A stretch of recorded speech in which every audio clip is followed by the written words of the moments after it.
So we've gone through all the 12 major archetypes that there are. And how do they show up in your life? How do they show up in your life naturally? Or what areas do you need to work on because you want more of that specific archetype to show up in your life? Again, the different archetypes that we looked at were the artist, the innocent, the sage, the explorer, the outlaw, the magician, the hero, the lover, the jester, the everyman, the caregiver, and the ruler. So out of these 12 archetypes, what would you describe yourself as? Which, say, three of those are the primary ones that you see yourself as? Do you see yourself as, the rebel and the artist, or do you see yourself as the caregiver and the sage? What archetypes do you see yourself as in your life as your primary archetypes?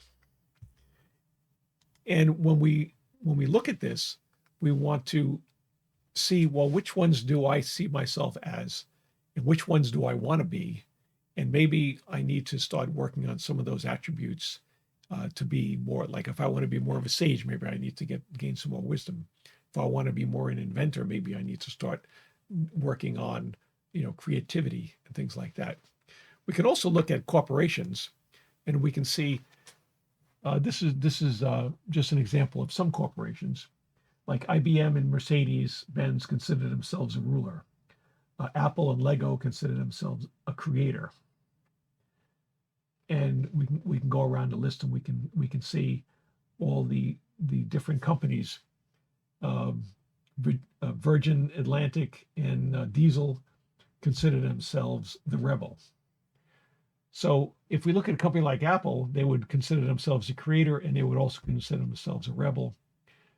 And so we would typically have two or three of these as our primary that we would identify with. And then we would have all of the rest of them are really supporting roles that come out in our lives at various points or in various situations that we're in.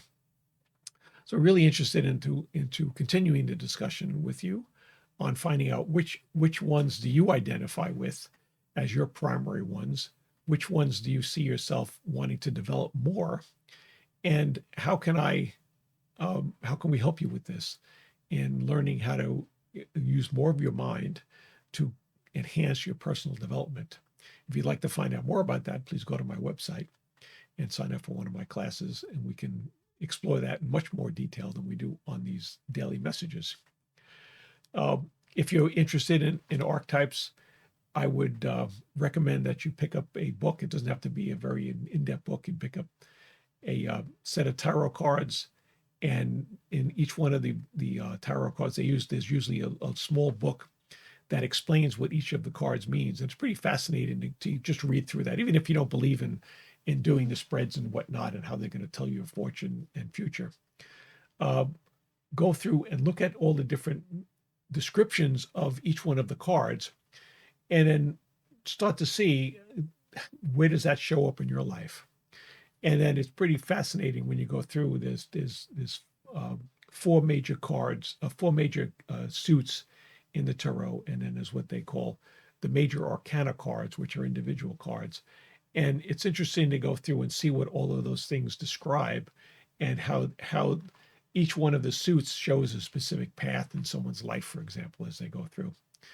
And I would highly recommend that you add that to your journey, and to see, explore the archetypes and see how it shows up in your life, and what meaning that you can get out of it.